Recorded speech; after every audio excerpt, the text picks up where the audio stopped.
Hello friends, நம்ம எல்லாத்துக்கும் பிடிச்சது மூவிஸ் தான். அப்படிப்பட்ட 2024 அந்த பெஸ்ட் மூவிஸை பற்றி நம்ம இந்த வீடியோவில் பார்க்க போகிறோம்.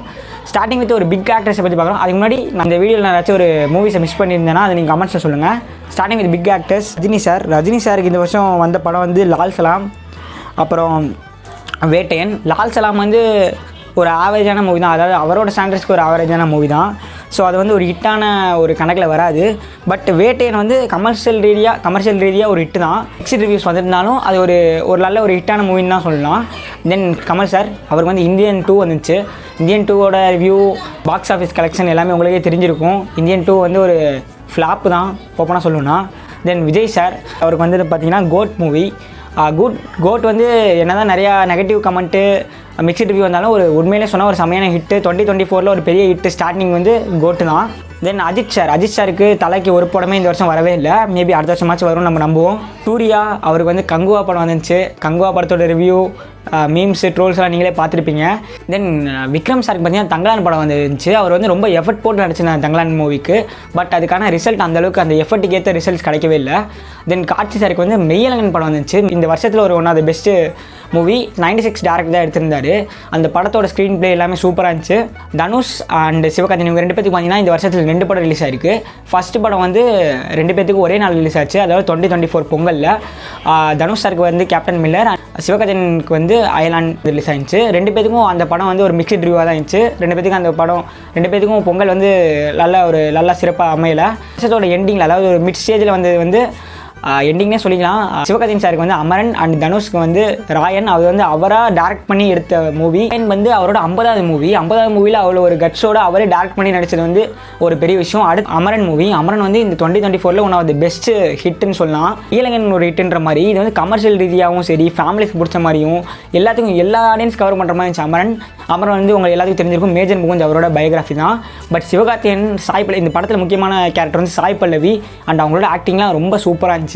தென் ஜிவி மியூசிக் 3 பேர் பிடிச்சிட்டாங்க. அந்த 3 டிராகன் டெம்ப்ளேட் இருக்கும், அந்த மாதிரி தான் எனக்கு தெரிஞ்ச அமரன் மூவி வந்து 350 crores சம்திங் அந்த மாதிரி அடிச்சுது. சிவகார்த்திகேயன் சாரோட பெஸ்ட் மூவி அது, அண்ட் பெஸ்ட் கமர்ஷியல் இதாகவும். சிவகார்த்திகேயன், தனுஷ் இவங்க 2 பேர்த்தையும் பற்றி பேசும்போது கன்ஃபார்ம் விஜய் சேதுபதி விட முடியாது. இவங்க என்னடா 2 படம் நடிக்கிறீங்களா, நான் 3 படம் நடிக்கிறேன் அப்படின்ட்டு. விடுதலை 2, மேரி கிறிஸ்மஸ் அண்ட் மகாராஜா அவரோட கரியரில் one of the best hit. China, Japan அந்தந்த நாட்டிலாம் அந்த தேட்டரில் வந்து ரிலீஸ் ஆச்சு அந்த மூவி. அங்கேயும் சரியான ஹிட்டு. மகாராஜா வந்து நெட்ஃப்ளிக்ஸில் சூப்பராக ஓடிச்சு. விஜய் சேதுபதி அவரோட 50வது மூவி. ஒரு 3 படத்தில் மகாராஜா ஒரு பெரிய ஹிட்னா, மேரி கிறிஸ்மஸ் வந்து ஏன்னா இப்போ ஓடிடியில் வந்ததுக்கப்புறம் நிறைய பேர் பாராட்டிருந்தாங்க. பட் படம் வந்து ஒரு ஆவரேஜ் இல்லை, ஒரு ஃப்ளாப் அந்த மாதிரி தான் சொல்லலாம். அண்ட் விடுதலை 2 இப்போ தான் ரிலீஸ் ஆயிருக்கு. விடுதலை 2க்கு வந்து நல்ல ரெஸ்பான்ஸ் வந்துட்டு இருக்கு. விஜய் சேதுபதி அவரோட கேரக்டர் நல்லா பாராட்டி தான் வந்துட்டு இருக்காங்க. நம்ம பெரிய ஆக்டர்ஸ்லாம் ஓரளவு கவர் பண்ணியாச்சு. நெக்ஸ்ட் பார்த்தீங்கன்னா வளர்ந்த ஒரு ஆக்டர்ஸ்னு பார்த்தீங்கன்னா கவின் ப்ரோ. ஒரு டாடா படம் ஒரு பெரிய வெற்றிக்கு அப்புறம் ஒரு பெரிய எதிர்பார்ப்போடு வந்த படம் தான் ஸ்டார். ஏன்னா ஸ்டார் படத்துக்கு ஒரு பெரிய ஓப்பனிங் இருந்தாலும் டாடா அளவுக்கு நல்லா போல ஸ்டார் மூவி. தென் 2வது படம் பார்த்தீங்கன்னா பிளட்டி பேக்கர் வந்து என்னை பொறுத்தவரைக்கும் என்னோட பர்சனல் ஒப்பீனியன் சொல்கிறேன். பிளட்டி பேக்கர் வந்து எனக்கு ரொம்பவே பிடிச்சிருந்துச்சு. ஆக்டிங் சூப்பராக பண்ணியிருந்தார், ஸ்டார்லையும் சூப்பராக பண்ணியிருந்தார். அந்த ஸ்க்ரீன் ப்ரெசன்ஸுங்க அப்படியே ஹோல்டு பண்ணியிருந்தார் மொத்த மூவியும். பிளட்டி பேக்கர் என்னை பொறுத்தவரைக்கும் நல்ல படம் தான். பட் அதுக்கான ஒரு கரெக்டான ரெஸ்பான்ஸ் வந்து தமிழ் ஆடியன்ஸ்லேருந்து வரலன்னு எனக்கு தோணுது. தென் ஹரிஷ் கல்யாண், அவருக்கு வந்து லப்பர் பந்து படம் வந்துச்சு. லப்பர் பந்து வந்து சரியான ஹிட்டு. நீங்கள் லப்பர் பந்து வந்த டைமில் ரீல்ஸு, இன்ஸ்டாகிராமு, யூடியூப் எது பார்த்தாலும் அந்த பொட்டு வச்ச தங்க கூட அந்த பாட்டு தான் ஓடிட்டு இருந்துச்சு. அந்த படத்தை பற்றின மீம்ஸு, வீடியோஸாக ஷேர் ஆகிட்டு இருந்துச்சு. ஒரு பெரிய ஹிட்டு ஹரிஷ் கல்யாண் அவரோட கெரியரில் பார்த்தீங்கன்னா. தென் மணிகண்டன், அவருக்கு வந்து லவ்வர் மூவி ரிலீஸ் ஆகிடுச்சு. குட் நைட்டுக்கு அப்புறம் அதே மாதிரி தான் கவின் ப்ரோ மாதிரி தான் குட் நைட்டுக்கு அப்புறம் ஒரு ஓப்பனிங்கோடு வந்தது தான் லவ்வர் மூவி வந்து அது ஒரு கிட்டத்தட்ட 50-50 தான் சொல்லலாம். நிறைய பேர் இப்போ கூட இன்ஸ்டாவில் வந்து அந்த தேன் சுடர் பாட்டு அதெல்லாம் ரீல்ஸ்லாம் போட்டு ஒரு நல்ல மூவி அப்படின்னு இப்போ கமெண்ட்டில் போடுறாங்க. பட் படமாக நீங்கள் பார்த்தீங்கன்னா கமர்ஷியலாக பார்த்தீங்கன்னா அந்தளவுக்கு, அதாவது குட் நைட் அளவுக்கு அவருக்கு வந்து ஹிட் இல்லை. பிரதீப் ரங்கநாத் வந்து ஒரு டேரக்டராகவும் கன்சிடர் பண்ணலாம், ஆக்டராகவும் கன்சிடர் பண்ணலாம். பட் ஆக்டராக கன்சிடர் பண்ணணும்னு பார்த்தீங்கன்னா அவருக்கு இந்த வருஷம் மூவி வரல. LIK லவ் இன்சூரன்ஸ் கம்பெனி அந்த மூவி நடிச்சிட்டு இருக்காரு. மேபி அடுத்த இயர் வரலாம். 2024 நிறைய விஷயம் புதுசாக மாறிக்கிட்டே இருந்துச்சு. அதாவது புதுசாக நிறைய நம்மளுக்கு ஷாக்கிங் வந்துக்கிட்டே இருந்துச்சு 2024. அது மாதிரி ஒரு நல்ல ஒரு ப்ளசண்ட்டான ஷாக்கிங் என்னென்னு பார்த்தீங்கன்னா சூர்யாஸ் ஆக்டர். சூரி வந்து ஒரு ஆக்டராகவே ஃபுல்லாகவே ட்ரான்ஸ்ஃபார்ம் ஆகிட்டார் இந்த 2024. யாருக்கு எந்த ஆக்டருக்கு எப்படியோ, ஆனால் 2024 தான் சூரிக்கு ஆஸ் ஆக்டர் ஒரு பெஸ்ட் இயர் இது வரைக்கும்.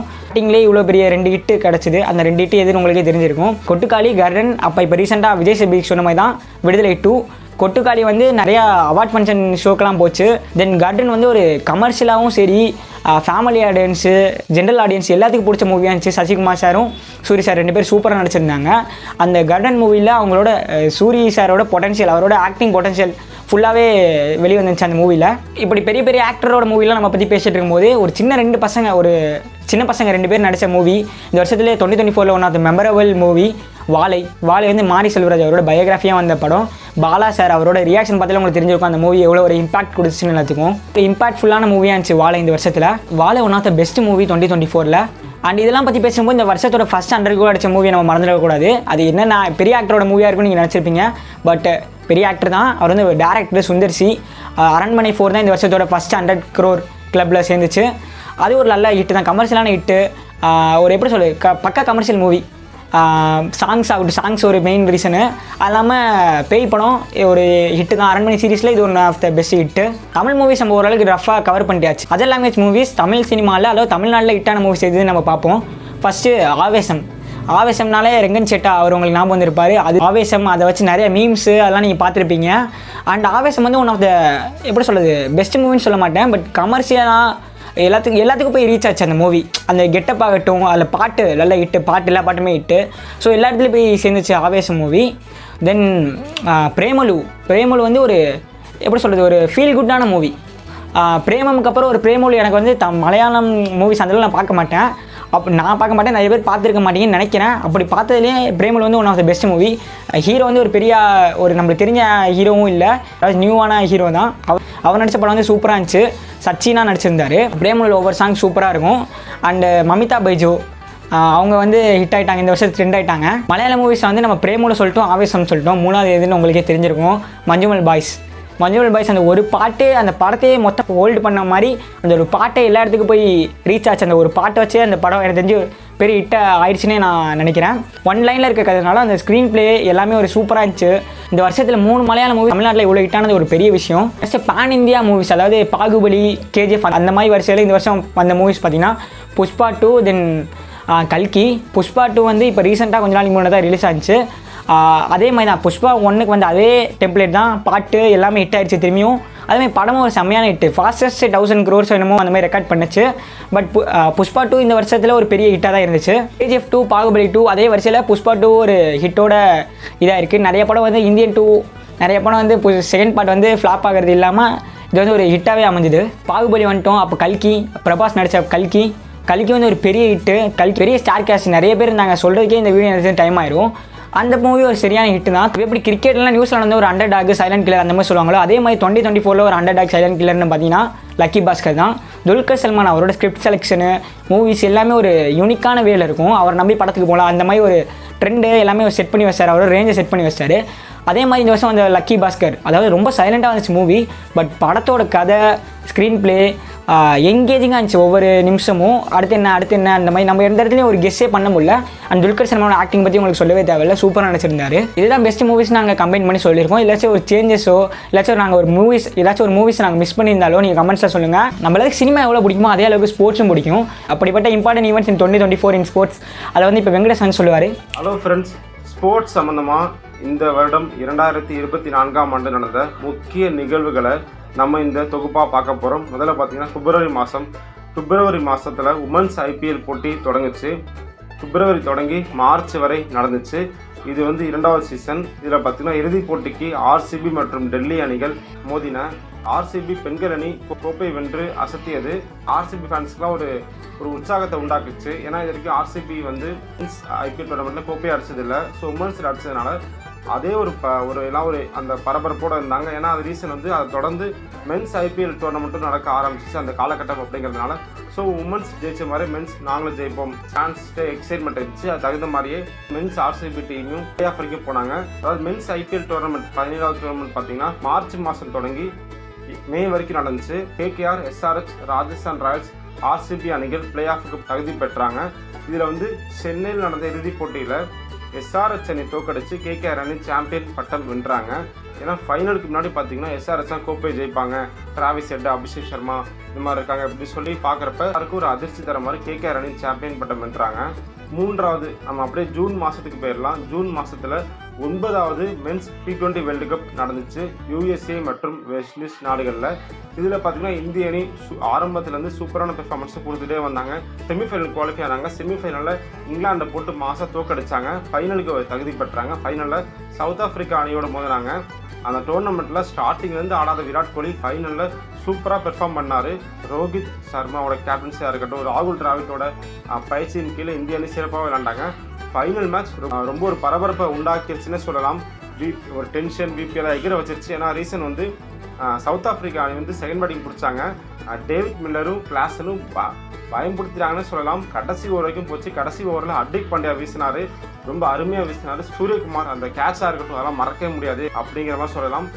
இறுதியில் இந்திய அணி அந்த மேட்ச் ஜெயிச்சு கோப்பையை 2வது முறையாக கைப்பற்றினாங்க. ரோஹித் சர்மா, விராட் கோலி, ராகுல் டிராவிட், சிராஜ் எல்லாம் ஆனந்த கண்ணீர் விட்டாங்கன்னு சொல்லலாம். இப்போ நாடு முழுக்க ஒரு கொண்டாடினாங்க ஃபெஸ்டிவல் மாதிரி. கிரிக்கெட் ஃபேன்ஸ் எல்லாத்துக்குமே ஒரு சந்தோஷத்தை உண்டாக்குச்சு. அந்த சந்தோஷத்தை தொடர்ந்து ஒரு அதிர்ச்சி விஷயம் மாதிரி கேப்டன் ரோஹித்தாக இருக்கட்டும், கிங் கோலியாக இருக்கட்டும், நம்ம ஜடேஜாவாக இருக்கட்டும், இவங்க 3 பேருமே T20 போட்டிகள்லேருந்து ஓய்வு அறிவித்தாங்க.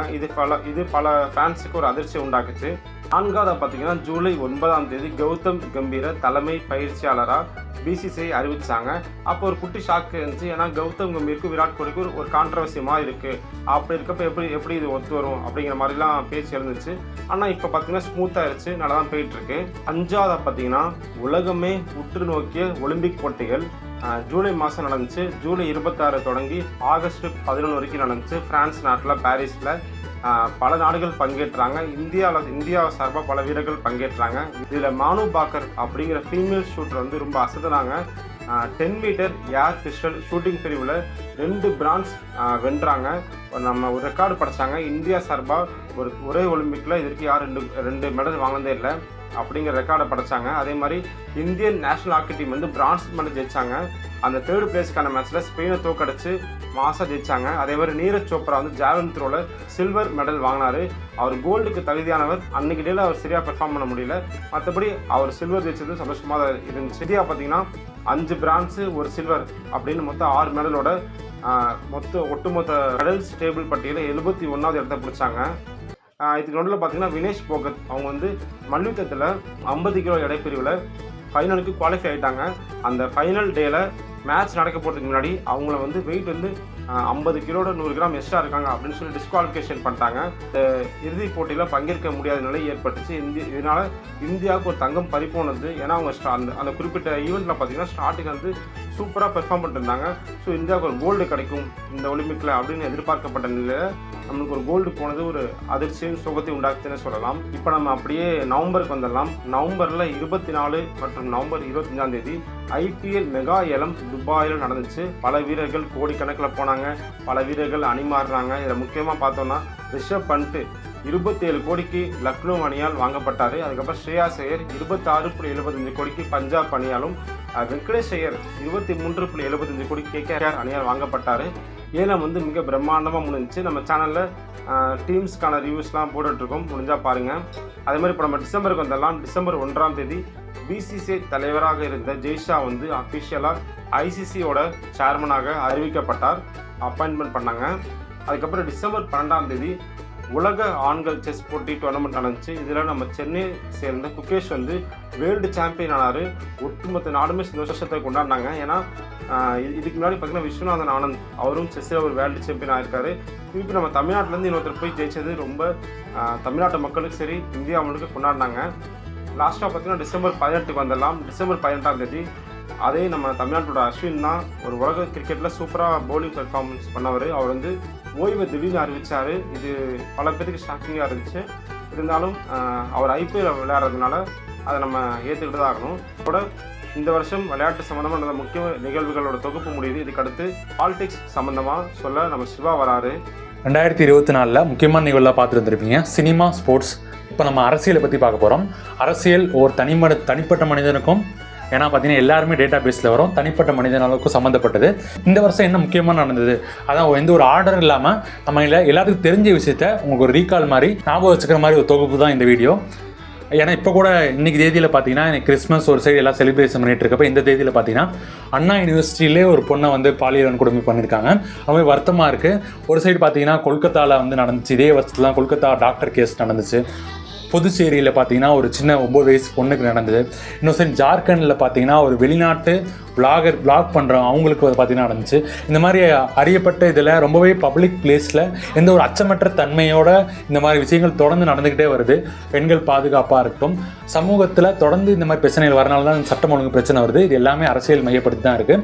இது கண்டிப்பாக ஒரு மாற்றம் வரணும். நமக்கு தெரிஞ்ச வழிகள் நம்மளும் நிறையா சஜஷன் இந்த மாதிரி பொதுமக்கள் சார்பாக சொல்லியிருக்கோம், நிறைய பேர் பேசிகிட்டு இருக்காங்க. பட் இதுக்கு ஒரு மாற்றம் வரணும்னு சொல்லிட்டு இந்த வீடியோ ஸ்டார்ட் பண்ணிட்டு, இந்த வருஷத்துலாம் இந்தியாவோட மிகப்பெரிய ஜனநாயக திருவிழான எலெக்ஷன் 2024 ஆன எலெக்ஷன் தேர்தல் நடந்து முடிஞ்சிருச்சு. திரும்பி பிஜேபியே 3rd டைம் பவர் வந்துட்டாங்க. பட் 400+ சீட் வரும்னு சொல்லி அவங்க எக்ஸ்பெக்ட் பண்ணிட்டு இருந்தாங்க. ப்ரெடிக்ஷன்ஸ் எல்லாத்துலேயும் பார்த்தீங்கன்னா 350 300 மேலே, மினிமம் 300 மேலே சொல்லிட்டு இருந்தாங்க. பட் அவங்க வந்து மெஜாரிட்டியாக சிங்கிள் மெஜாரிட்டி பார்ட்டியாக கூட வர முடியல. கூட்டணியோடு சேர்த்து அந்த 300 நம்பர் டச் பண்ணியிருக்காங்க. இந்த சைடு ஆப்போசிட்டில் INDAன்னு சொல்லி ஒரு பெரிய அலைன்ஸ் வந்து காங்கிரஸ் சார்பில் இது பண்ணாங்க. அந்த இது பார்த்தீங்கன்னா காங்கிரஸ் இண்டிவிஜுவலாக 99ம் கூட்டணியாக சேர்த்து ஒரு 240+ நம்பர்ஸ் வந்திருந்தாங்க. ஸோ லாஸ்ட் 2 டைம்ஸ் வந்து 50ல் இருந்த காங்கிரஸ் பார்த்தீங்கன்னா இந்த டைம் 99 வந்து ஆப்போசிஷன் பார்ட்டி லீடராக பார்த்தீங்கன்னா ராகுல் காந்தி பதவி ஏற்றிருக்காங்க.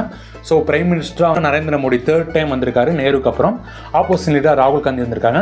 அதுக்கப்புறம் நிறையா டிபேட், இப்போ வரைக்கும் பயங்கரமான அந்த பார்லிமெண்ட்டில் எப்பயுமே எதிர்பார்க்காத அளவுக்கு பெரிய அமளியாக இருக்கட்டும், வார்த்தை மோதலாக இருக்கட்டும், தடிச்ச சொற்களாக இருக்கட்டும், ரெண்டு மாறி மாறி பேசிக்கிறாங்க. அதே எலெக்ஷனில் தமிழ்நாட்டில் வந்து 40-40 இங்கே இருக்க திமுக தலைமையிலான கூட்டணி வந்து ஸ்வைப் பண்ணிட்டாங்க. ஆப்போசிட்டில் பிஜேபிக்கும் ஒரு சீட்டும் கிடைக்கல, ஏடிஎம்கேக்கு ஒரு சீட்டு கிடைக்கல. ஸோ இந்தியாவுக்குள்ள தமிழ்நாட்டில் ஒரு மாதிரியும் இந்தியாவில் ஒரு மாதிரியும் எலெக்ஷனில் ஓட் பண்ணியிருக்காங்க. தமிழ்நாட்டில் மட்டும்தான் பெரிய ஸ்டேட்டில் பிஜேபி பார்த்தீங்கன்னா எந்த ஒரு சிங்கிள் சீட்டு வர முடியல. தமிழ்நாட்டு அரசியலில் இன்னொரு மிகப்பெரிய இது பார்த்தீங்கன்னா புது உறவாக பார்த்தீங்கன்னா தளபதி விஜய் அவர்களோட தமிழக வெற்றி கழகம் February 4 அன்னைக்கு ஒரு அறிக்கையாக வெளியிட்டிருந்தார், ஒரு எக்ஸில் வெளியிட்டிருந்தார், ஒரு 3 பக்கம் அறிக்கையாக. ரொம்ப நிறையா பேருக்கு ஆச்சரியமாக இருந்துச்சு. ஏன்னா ஒரு கட்சியோட பேர் அறிவிக்கிறதுனா பயங்கரமாக எல்லாரும் பெரிய ஈவெண்ட்டாக வைப்பாங்க. அந்த மாதிரி எந்த ஒரு பெரிய ஈவெண்ட் இல்லாமல் ஒரு இது சாதாரணமாக ட்விட்டரில் சொல்லிட்டு MP எலெக்ஷன், பிரைம் மினிஸ்டர் எலெக்ஷனில் கலந்துக்கலன்னு சொல்லியிருந்தாரு. அதுக்கு போக அதுக்கப்புறம் கொடி அறிமுகமாக இருக்கட்டும், அதுவுமே ஒரு சின்ன ஈவெண்ட்டாக பண்ணி அக்டோபர் 27 ஒரு மிகப்பெரிய மாநாடு பார்த்தீங்கன்னா விழுப்புரம் விக்கிரவாண்டி சாலையில் நடத்திருந்தாங்க. ஸோ அந்த மாநாடு ரொம்ப பெரிய பேசப்பட்டது. ஆட்சியிலும் பங்கு, அதிகாரத்திலும் பங்குன்னு சொல்லதான் இருக்கட்டும், ரொம்ப ஒரு பயங்கரமாக ஒரு அரசியலில் பார்த்தீங்கன்னா ஒரு கவனிக்க வேண்டிய முக்கியமான ஒரு பகுதியாக இந்த வருஷத்தில் அமைஞ்சதுக்கு தமிழக வெற்றி கழகம் வந்து ஒரு முக்கிய பகுதியாக இருந்துச்சு. ஏன்னா இது வரைக்கும் ஒரு சினிமாவில் மிகப்பெரிய ஸ்டாராக இருந்தவர் அரசியலுக்கு வராரு. இது வரைக்கும் எலெக்ஷன் அரசியலை பற்றி சம்மந்தம் இல்லாத நிறைய இளைஞர்கள் பார்த்தீங்கன்னா ஃபஸ்ட் டைம் உள்ளே வர போகிறாங்க. அப்படிங்கிறப்ப அந்த க்யூரியாசிட்டியாக இருக்கட்டும், அந்த ஆர்வமாக இருக்கட்டும் நிறையா மக்களுக்கு போய் சேர்ந்துருச்சு. முக்கியமாக யங்ஸ்டர்ஸ், ஏன்னா யங்ஸ்டர்ஸ் தான் அடுத்த 2026 எலெக்ஷனில் பார்த்தீங்கன்னா கிட்டத்தட்ட ஒரு 2 கோடி 2.5 கோடி பேர் ஓட் பண்ண போகிறாங்க. ரொம்ப கம்மி வயசு, அவங்க எல்லாம் பார்க்குறாங்க. ஸோ இது வந்து தமிழக வெற்றி கழகம் சைடு தமிழக அரசியலில். இன்னொரு அதே தமிழக அரசியலில் பார்த்தீங்கன்னா நாம் தமிழர் கட்சியும் விடுதலை சிறுத்தைகள் கட்சிகளும் பார்த்தீங்கன்னா மாநில கட்சியாக அங்கீகரிக்கப்பட்டுருச்சு எலெக்ஷன் கமிஷனால். இவங்க வந்து 8% மேலே 35 லட்சம் மேலே நாம் தமிழர் வாங்கியிருந்தாங்க. விடுதலை சிறுத்தைகள் பார்த்தீங்கன்னா அவங்களோட சிம்பிள்லே 2 MP சீட் ஜெயிச்சிட்டாங்க. ஸோ அவங்களுக்கு கிடச்சிருச்சு. நாம் தமிழருக்கு இந்த சின்னமே இல்லாமல் மைக் சின்னத்தில் புது சின்னத்தில் போட்டிட்டு அவங்க வந்து இந்த ஒரு 35 லட்சம் ஓட்டை வந்து வாங்கியிருந்தாங்க. அது MP எலெக்ஷனில் கவனிக்கப்பட வேண்டிய விஷயமா இருந்துச்சு. அதுக்கப்புறம் விஜய் அவர்கள் ரொம்ப சப்போர்ட் பண்ணிட்டு இருந்தாங்க. அப்புறம் விஜயை வந்து ரொம்ப எதிர்த்து பேசினதாக இருக்கட்டும். அந்த மாதிரி நாம் தமிழர் கட்சியும் கவனிக்க வேண்டிய கட்சியாக இருக்குது. ஏன்னா 5 முதலமைச்சர் வேட்பாளரில் சீமானவர்களும் ஒருத்தர் இருக்காங்க. அப்படியே பார்த்தீங்கன்னா நம்ம நார்த்தில் வந்து டெல்லியில் வந்து கெஜ்ரிவாலை வந்து பார்த்தீங்கன்னா அரெஸ்ட் பண்ணியிருந்தாங்க. அவங்க எலெக்ஷன் கேம்பெயின் மட்டும்தான் திரும்பி வந்து பெயிலில் வந்திருந்தார். அதுவுமே ஒரு சர்ச்சையாக இருந்துச்சு. தென் அதுக்கப்புறம் மகாராஷ்டிராவில் எலெக்ஷன் நடந்துச்சு. மகாராஷ்டிராவில் பார்த்தீங்கன்னா MP எலெக்ஷனில் இந்தியா அலையன்ஸ் நிறையா ஜெயிச்சாங்க. அதே மாதிரி தான் MLA எலெக்ஷன் நடக்கும்னு எக்ஸ்பெக்ட் பண்ண சமயத்தில் பிஜேபி பவருக்கு வந்துட்டாங்க. ஏக்நாத் சிண்டேயோட அந்த கூட்டணியை பார்த்தீங்கன்னா அவங்களோட கூட்டணியை திரும்பி ஜெயிச்சுட்டு பவருக்கு வந்துட்டாங்க. இவங்க கூட்டணி பார்த்தீங்கன்னா ரொம்ப அதிகமாக ரொம்பவே கம்மியான சீட்ஸ் ப்ளஸ் ஓட் பெர்சன்டேஜ் தான் வாங்கியிருக்காங்க. மிகப்பெரிய தோல்வியை தழுவிட்டாங்க. காஷ்மீரில் 2019 ஆர்டிகல் 370 ரத்து பண்ணதுக்கப்புறம் 2024 எலெக்ஷன் நடந்துச்சு. இதில் வந்து NCP பார்ட்டி வந்து ஜெயிச்சு வந்துட்டாங்க. செகண்ட் பிளேஸாக பிஜேபி பார்ட்டி வந்துட்டாங்க. காஷ்மீரில் ரொம்ப நாள் கழிச்சு தேர்தல் நடந்துச்சு அப்படிங்கிறத தெரிஞ்சுக்கோங்க. ஸோ இதெல்லாம் அரசியல் வட்டாரங்களில் ரொம்ப பெரிய அதுமாதிரி அரசியல் கட்சிகள் மூலயமா நமக்கு நடந்தது தெரிஞ்சது, எது அதிகமாக தெரிஞ்சது. இன்னுமே பார்த்தீங்கன்னா இந்த பொதுமக்கள் பாதிக்கப்பட்ட சம்பவமாக கள்ளக்குறிச்சியில் அகைன் போன வருஷம் வந்து ஒரு இடத்துல மதுராங்கம் அந்த பகுதியில் ஒரு 10 பேர் இருந்தாங்க. இந்த டைம் கள்ளக்குறிச்சி பக்கத்தில் இருக்க பார்த்தீங்கன்னா ஒரு 60 பேர் கிட்டத்தட்ட இறந்துட்டாங்க. அதேமாதிரி ரொம்ப வருத்தம் தெரிவிக்கதாக இருந்துச்சு. அதுக்கு 10 லட்சம் நிதி கொடுத்தது அது ஒரு சர்ச்சையாச்சு. இது இந்த மாதிரி கள்ளச்சாராயம்னால 2024 இறக்குறது ரொம்ப ஆச்சரியமாக இருந்துச்சு. அது மட்டும் இல்லாமல் பார்த்தீங்கன்னா தமிழ்நாட்டில் சென்னையில் ஒரு ஏர்கிராஃப்ட் நிகழ்ச்சி நடந்திருக்காங்க. பல லட்சம் மக்கள் 10 லட்சம் மேலே மக்கள் பங்கேற்றாங்க. அதில் தண்ணி இல்லாமல் சரியான போதுமான வசதி இல்லாமல் ஒரு 5 பேர் பார்த்தீங்கன்னா கூட்ட நெரிசல் காரணமாக ஒரு 5 பேர் உயிரிழந்துட்டாங்க. இதுவுமே ரொம்ப வந்து கவலைக்குரிய விஷயமா இருந்துச்சு. இது தவிர நமக்கு புயல்னால் சென்னையில் பெருசாக இந்த வருஷம் இது வரைக்கும் பாதிப்பு ஏற்படலை. மற்ற பகுதி விழுப்புரம், திருவண்ணாமலை இந்த சைடில் எப்பயும் நம்ம எதிர்பார்க்காத இந்த சைடில் பார்த்திங்கன்னா ரொம்ப பெரிய வெள்ள பாதிப்பு ஏற்பட்டிருக்கு. திருவண்ணாமலை நிலச்சரிவுலாம் கூட ஏற்பட்டுச்சு. தெற்க சைட்லேயும் திருநெல்வேலி, தூத்துக்குடி அந்த பகுதியிலையும் சரி, சேலம் பகுதியிலையும் சரி, இந்த தமிழ்நாட்டில் பரவலாக நிறைய இடத்துல மழை பெஞ்சிருக்கு. நிறைய இடங்களில் இந்த பிரச்சனைகள் வெள்ள பாதிப்பினால மக்கள் ரொம்ப பாதிக்கப்பட்டாங்க. திருப்பதியில் லட்டுனால ஒரு கான்ட்ரவர்சி வந்துச்சு. அந்த லட்டில் வந்து மாட்டுக்கொழுப்பு கலந்துட்டாங்கன்னு சொல்லி அதுவுமே வந்து ஆந்திர அரசியலையும் பார்த்தீங்கன்னா மிகப்பெரிய ஒரு பேச்சு பொருளாக ஆச்சு. ராமர் கோவில் இந்த வருடம் கட்டப்பட்டது. எலெக்ஷன் முன்னாடியே கட்டிட்டாங்க. அதுக்கு பார்த்தீங்கன்னா பிரதமர் மோடி அவர்கள் பார்த்தீங்கன்னா அந்த ஒரு 11 நாள் விரதம் இருக்கிற மாதிரி இருந்து அதுக்கு பிஃபோர் ஸ்ரீரங்கம் வந்திருப்பாரு. நம்ம கூட அந்த வீடியோலாம் கவர் பண்ணியிருப்போம். ஸ்ரீரங்கம் வந்து இருந்துட்டு ராமேஸ்வரம் போயிட்டு அந்த இதை அட்டன் பண்ணியிருப்பாங்க. இன்னொரு விஷயம் ராமர் கோயிலை பற்றி சொல்லும் போது அதே அயோத்தி தொகுதியில் பார்த்தீங்கன்னா 2024 எலெக்ஷன் நடந்துச்சு. அதில் பிஜேபியில் நிப்பாட்டின வேட்பாளர் வந்து தோத்துட்டாங்க. அந்த இதில் பார்த்தீங்கன்னா அகிலேஷ் யாதவ் கட்சி சார்பாக நிறுத்தப்பட்ட சமாஜ்வாடி பார்ட்டி சார்பாக நிற்கப்பட்ட ஒரு மிடில் கேஸ்டில் இருக்கிற ஒரு நபரை நிப்பாட்டினாங்க. அவங்க வந்து ஜெயிச்சிட்டாங்க. இது ஒரு பேச்சு பொருளாக இருந்துச்சு. எந்த இடத்துல ராமர் கோயில் கட்டினாங்களோ அந்த இடத்துலயே தோத்துட்டாங்க அந்த மாதிரி சொல்லியிருந்தாங்க. போன வருஷத்துல இருந்து இன்னும் அந்த மணிப்பூரில் வந்து அந்த நம்ம நிறையா பார்க்குறோம். இன்னுமே வந்து ஃபுல்லாக சரியாகலைன்னு சொல்கிறாங்க. அந்த பிரச்சனையும் மணிப்பூர் பிரச்சனையும் இன்ன வரைக்கும் இருந்துகிட்ருக்கு. இதில் இந்த செய்தியில் பார்த்தீங்கன்னா 1 நேஷன் 1 எலெக்ஷன் சொல்லி நம்மளே ஆல்ரெடி ஒரு வீடியோ போட்டிருந்தோம். 1 நேஷன் 1 எலெக்ஷன் எல்லாத்துக்கும் ஒரே வருஷத்தில் எம்பி எலெக்ஷன் எப்படி நடக்குதோ அதே மாதிரியே வந்து எல்லா ஸ்டேட் எலெக்ஷனுக்கும் அதில் ஸ்டேட்டில் இருக்க உள்ளாட்சி அமைப்புகளுக்கும் ஒரே நேரத்தில் தேர்தல் நடத்தலாம்னு சொல்லி ஒரு குழு வந்து போட்டிருந்தாங்க. அந்த குழு வந்து ஒப்புதல் அறிவிச்சுட்டு அந்த குழு வந்து ஃபுல்லாக சமர்ப்பிச்சாங்க. அது மத்திய அமைச்சரை பார்த்தீங்கன்னா ஒப்புதல் கொடுத்துட்டாங்க. ரொம்பவே பேச்சு பொருளாக இருந்துச்சு. ஆளுங்கட்சி சப்போர்ட்டும் எதிர்கட்சியிலேருந்து பயங்கரமாக அகெயின்ஸ்டாகவும் ஒரு இடத்துல ஒரு மாநிலத்தில் ஆட்சி கலந்தால் என்ன பண்ணுவீங்க அப்படிங்கிற கொஸ்டினாக இருக்கட்டும். எம்எல்ஏ ஒருத்தர் இறந்துட்டா என்ன பண்ணுவீங்க, ஒரு முக்கியமான சிஎம் இறந்துட்டாரு என்ன பண்ணுவீங்க, இந்த மாதிரி நிறைய கேள்விகள் வந்து வச்சுட்டு இருக்காங்க. தமிழ்நாட்டு அரசியலில் எப்படி விஜய் அவர்கள் கட்சி ஆரம்பிச்சிருந்தாலோ அதே மாதிரி உதயநிதி பார்த்தீங்கன்னா எம்எல்ஏவாக இருந்தார், அப்புறம் மினிஸ்டர் ஆனார். இந்த வருஷத்தில் துணை முதலமைச்சரும் ஆகிட்டாங்க. ஸோ நம்பர் 2 பவர் கிட்டத்தட்ட முன்னாடியாக தான் இருந்தார். இப்போ நம்பர் 2 வந்துட்டாங்க. ப்ராபப்ளி 2026 இல்லை அதுக்கப்புறம் வந்து உதயநிதியை வச்சு மையமாக வச்சு எலெக்ஷனில் திமுக வந்து ஃபேஸ் பண்ணுறதுக்கு அதிக சான்சஸ் இருக்குது. ஸோ இதுவுமே அதிகமாக எதிர்கட்சி விமர்சனம் பண்ணாங்க. பட் வந்து உதயநிதி வந்து டெப்டி சிஎம் ஆகிட்டார் இந்த வருஷத்துல தான். ராகுல் காந்தி வந்து ரேபேலி தொகுதியில் வந்து யூபியில் ஜெயிச்சனால வயநாடு தொகுதி எம்பி வந்து இது பண்ணாங்க, ராஜினாமா பண்ணாங்க. அதில் பார்த்தீங்கன்னா அவங்களோட சகோதரி பிரியங்கா காந்தி நின்று ஜெயிச்சிட்டாங்க. அதுக்கு பிஃபோர் தான் வயநாட்டிலேயே ஒரு நிலச்சரிவு, கேரளாவிலேயும் அந்த ஒரு நிலச்சரிவு வந்து ரொம்ப பெரிய அதிக அளவில் நிறைய பேரை வந்து பாதிக்கப்பட்டிருக்கு. இந்த வருஷத்தோட பொலிட்டிக்கல் சம்மரி அவங்க முன்னாடி வச்சிருக்கோம். நிறையா விஷயங்கள் நடந்திருக்கு. புதுசாக நிறையா விஷயங்கள் ரொம்ப தப்பாகவும் நடந்திருக்கு. ஒரு சில நல்ல விஷயங்களும் நடந்திருக்கு. பட் இதுதான் பொலிட்டிக்கலில் இப்படி தான் நடந்துட்டு இருக்கு. புதுசாக அரசியல் மாற்றத்துக்கான இதுவும் சில வந்திருக்காங்க. ஆல்ரெடி இருக்கிற பார்ட்டிஸும் இது குறைஞ்சிக்கிட்டே வரதுக்கு அதிக வாய்ப்புகள் இருக்குது. ஸோ இதுதான் இன்னைக்கு தேதிக்கு களத்தை வந்து ரொம்ப ஷார்ட்டாக அவங்க முன்னாடி வச்சுருக்கோம். இது தவிர நாங்கள் சில விஷயத்தை மிஸ் பண்ணியிருப்போம். அதை மறக்காமல் கமெண்ட்டில் சொல்லுங்கள். இப்போ அடுத்தது நம்ம இருக்கிறதே நம்ம யூடியூப்பில் இருக்கோம். ஸோ யூடியூப் சம்மந்தமாக பேச வராரு பாலாஜி. ஹலோ ஃப்ரெண்ட்ஸ், இப்போ வந்து ஆல்ரெடி டாபிக் எல்லோரும் சொல்லியிருப்பாங்க. இந்த வருஷத்தோட யூடியூப்பில் நம்ம சேனல் யூடியூப்பில் என்ன நடந்திருக்கு, இந்த வருஷத்தில் மெயினாக யூடியூப்பில் என்ன நடந்திருக்கோ அதுதான் நான் உங்கள்கிட்ட சொல்ல போகிறேன். ஸோ ஃபஸ்ட்டு மெயினாக பார்த்தது என்ன பார்த்தீங்கன்னா யூடியூப் நம்பர் 1 அப்படின்னு சொல்கிற மாதிரி அதிக சப்ஸ்கிரைபர்ஸ் வாங்கின சேனல் வந்து டி சீரிஸை தோக்கடிச்சுட்டு மிஸ்டர் பீஸ் வந்துட்டார். விஷயம் சோலோ கிரியேட்டராக பார்க்குறப்ப இது வந்து ரொம்ப சூப்பரான விஷயம். அண்ட் தமிழ்நாடு யூடியூபர்ஸ் அப்படின்னு வந்தீங்கன்னு பார்த்தீங்கன்னா விஜய் சித்து விலாக்ஸ் வந்து இந்த வருஷத்தில் பயங்கர டெவலப்மெண்ட்டு. எல்லாருமே அவங்க போடுற கண்டென்ட் பார்த்தீங்கன்னா பயங்கர ரீச், காமெடி எல்லா இடத்துலையும் பயங்கரமாக ரீச் ஆகிருக்கு. ஸோ அவங்க வந்து 2 மில்லியன் 3 மில்லியன் 4 மில்லியன் கிட்டே போயிட்டாங்கன்னு நினைக்கிறேன். ஸோ அந்த சேனல் பார்த்திங்கன்னா இந்த வருஷத்தோட பெரிய பீக்கான ஒரு தமிழில் ஒரு புது சூப்பரான கிரியேட்டர், காமெடி கிரியேட்டர் வந்துட்டாங்கன்னு அர்த்தம். அண்டு அதே மாதிரி பார்த்திங்கன்னா டெக் சேனல்னு சொல்கிறப்ப A2D சேனல். A2D சேனலில் வந்து இந்த வருஷத்தில் பயங்கரமான க்ரோத். 2023 உருட்டு மூவி வந்து பயங்கர ஃபேமஸ் ஆச்சு. ஜூன் மாதம் போட்டார்னு நினைக்கிறேன் உருட்டு மூவி.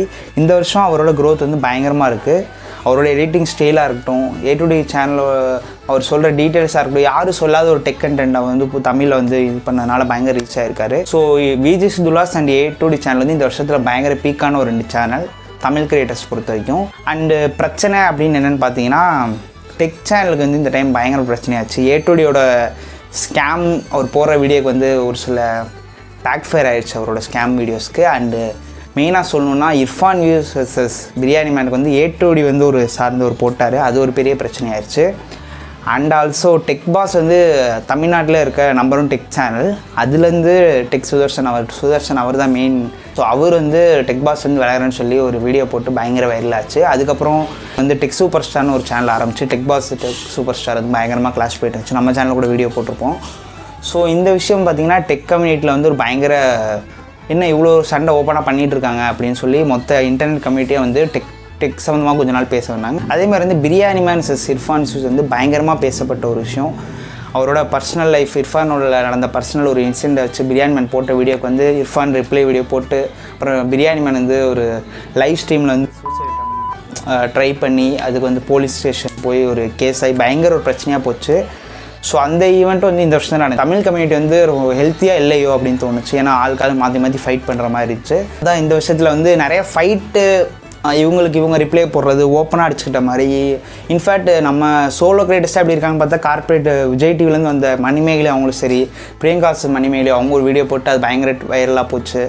ஸோ இந்த மாதிரி வந்து இந்த வருஷம் நிறைய சண்டை அந்த மாதிரியே இருந்த மாதிரி இருந்துச்சு இந்த யூடியூப் கம்யூனிட்டியை பொறுத்த வரைக்கும். இதெல்லாம் வந்து எப்போவுமே இன்னொரு கான்ஸ்டன்ட் யூடியூபர் வந்து பார்த்தீங்கன்னா ஜேகே. அவர் வந்து மொத்தமாக சேர்த்து எல்லாத்தையும் ஒரு மென்ஷன் பண்ணுற மாதிரி அவர் ஒரு வீடியோ போட்டிருந்தார். ஹோமி ஃபைன்னு ஒரு யூடியூப் சேனல் கிரியேட் பண்ணி அதில் வந்து ஒரு மெயினான 5 YouTubers Irfan views, flip, Sathya, Tarun, இந்த 5 பேர் சேர்ந்து ஒரு ஹோமி ஃபைன்னு ஒரு சேனல் ஆரம்பிச்சு அதில் வீடியோஸ் போட்டாங்க. இது ஒரு புதுசாக ஒரு கொலாபரேஷன் மாதிரி நல்லா இருந்துச்சு. தமிழ் யூடியூபர்ஸ் இதில் இந்த சைடு ஹெல்த்தியாக இருந்த மாதிரி சரி, ஆனால் நிறைய ஃபைட் நடந்துச்சு தமிழ் யூடியூபர்ஸ் பொறுத்த வரைக்கும். அண்டு யூடியூப் சைடு போகிற மாதிரி அதே மாதிரி இன்ஸ்டாகிராம் பக்கம் போனோன்னா இன்ஸ்டாகிராமில் இந்த வருஷம் பார்த்தீங்கன்னா நிறைய அக்கா ஃபேமஸ் ஆனாங்க.